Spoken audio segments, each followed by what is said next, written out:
Assalamualaikum warahmatullahi wabarakatuh. Bersama saya Umria SPD. Pada kesempatan hari ini saya akan memberikan materi pada mata pelajaran Otomatisasi Tata Kelola Kepegawaian. Assalamualaikum warahmatullahi wabarakatuh. Hai pembelajar, selamat bergabung dalam pembelajaran otomatisasi tata kelola perkantoran. Video ini merupakan sesi pertama dalam pembelajaran otomatisasi tata kelola kepegawaian.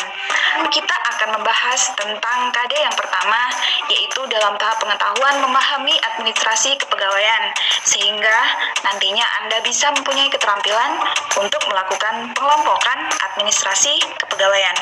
Terdapat banyak pengertian tentang administrasi kepegawaian yang telah didefinisikan oleh beberapa ahli. Di sini, saya mencoba untuk mengelompokkan beberapa pengertian yang sejenis.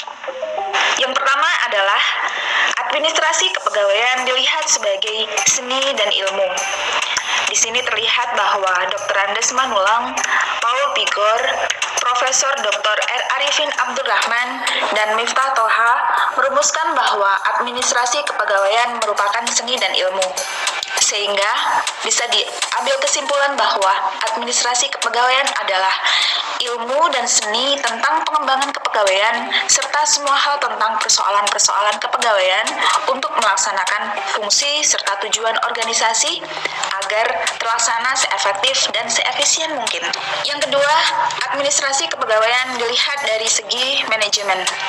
Menurut Lawrence, manajemen dan administrasi kepegawaian adalah satu dan tidak dapat dibedakan satu sama lain.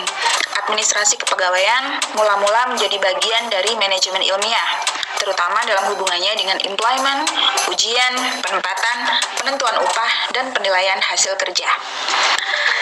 Tidak hanya Lawrence, ahli lain seperti Edwin Flippo, Do Yoder, dan Miftah Toha juga menjabarkan administrasi kepegawaian merupakan proses manajemen. Hal ini berarti proses manajemen mulai dari perencanaan, pengorganisasian, pengarahan, dan pengendalian dari pengadaan, pengembangan, kompensasi, pengintegrasian, pemeliharaan, dan pemberhentian karyawan dengan maksud terwujudnya tujuan perusahaan.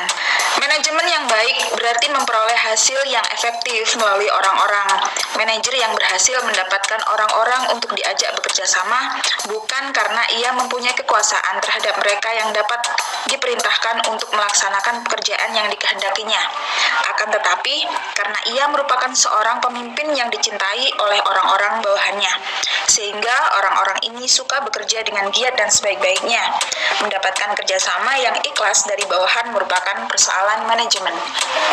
Sedangkan yang ketiga, administrasi kepegawaian dilihat dari segi proses kegiatan. Beberapa ahli seperti Dr. Andes F.X. Sujadi, Theo Yanji, Paul Pigors, Charles Myers, dan Thomas C. Spades memandang bahwa administrasi kepegawaian merupakan proses kegiatan yang berkaitan dengan tenaga kerja untuk mencapai tujuan organisasi. Dalam kurikulum SMK, kepegawaian lebih difokuskan pada pegawai yang bekerja pada instansi pemerintah, atau lebih tepatnya terfokus pada lingkup administrasi pegawai negeri sipil. Yang pertama, prosedur pengadaan pegawai, yaitu proses kegiatan untuk mengisi formasi yang tersedia, yang biasanya disebabkan oleh pegawai yang berhenti, meninggal dunia, mutasi, serta karena adanya pengembangan organisasi. Yang kedua, sumpah atau janji pegawai.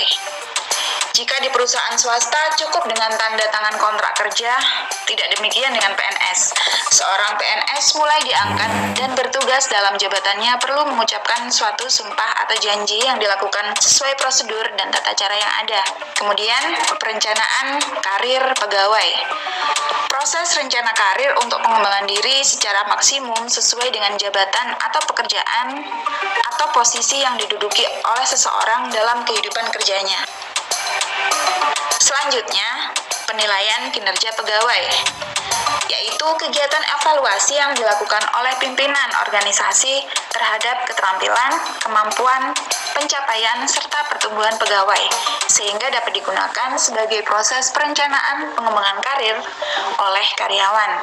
Kegiatan selanjutnya adalah penggajian dan tunjangan pegawai, yaitu proses pemberian kompensasi atau imbalan jasa yang diberikan secara teratur atas prestasi kerja yang diberikan oleh seorang pegawai.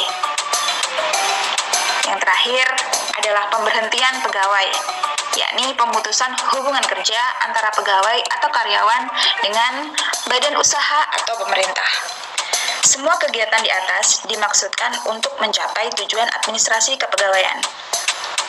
Antara lain, yang pertama adalah perencanaan pengembangan pegawai sesuai kebutuhan.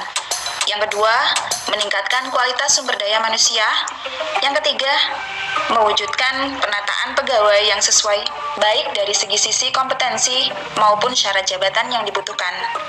Yang keempat, mewujudkan pembinaan pegawai yang sesuai untuk meningkatkan akuntabilitas serta kesejahteraan pegawai. Yang kelima, meningkatkan kinerja pegawai guna mewujudkan tata pemerintahan yang baik. Prinsip-prinsip administrasi kepegawaian. Yang pertama, disiplin, kemanusiaan, demokrasi, the right man on the right place, equally pay for equal work, kesatuan tujuan atau arah, komando, efisiensi dan produktivitas kerja, serta wewenang dan tanggung jawab. Sekarang saya akan menjelaskan masing-masing dari prinsip-prinsip administrasi kepegawaian. Yang pertama, disiplin. Disiplin adalah kepatuhan terhadap peraturan dan tata tertib yang berlaku. Yang kedua, kemanusiaan, yaitu memperhatikan nilai-nilai kemanusiaan dengan mengenyampingkan tindakan yang semena-mena. Demokrasi dengan menghargai kebebasan berpendapat serta memperhatikan hak dan kewajiban adil dan terbuka. The right man on the right place, yaitu penempatan seseorang disesuaikan antara kompetensi dengan kebutuhan jabatan. Equally pay for equal work, gaji yang sesuai dengan beban pekerjaan serta jabatan, kesatuan tujuan atau arah, atau fokus terhadap tujuan organisasi sehingga semua kegiatan diarahkan pada pencapaian tujuan. Komando, administrasi kepegawaian dilaksanakan dengan kaidah garis rentang komando dan kepemimpinan yang jelas, efisiensi dan produktivitas kerja, yaitu berkaitan dengan sumber daya yang terukur guna pencapaian produktivitas kerja yang maksimal. Wewenang dan tanggung jawab, yakni pendelegasian wewenang dan tanggung jawab sesuai jabatan. Yang terakhir adalah azas-azas administrasi kepegawaian. Azas-azas administrasi kepegawaian ini adalah berkaitan dengan pembinaan pegawai, yaitu pertama, legalitas dan perlindungan hukum. Legalitas merupakan suatu jaminan dasar bagi kebebasan individu dengan memberi batas aktivitas apa yang dilarang secara tepat dan jelas. Sedangkan perlindungan hukum adalah jaminan perlindungan hukum dalam melaksanakan tugas. Yang kedua, penyelenggaraan kepentingan umum. Hal ini mengharuskan untuk bersikap aktif dan positif dalam penyelenggaraan kepentingan umum atau kepentingan sosial, bangsa, dan negara. Yang ketiga, prosedural, yaitu sesuai dengan prosedur yang berlaku dan telah ditetapkan oleh pemerintah. Yang keempat, profesionalitas, mengutamakan keahlian yang berlandaskan kode etik dan ketentuan peraturan perundang-undangan yang berlaku. Yang kelima, akuntabilitas.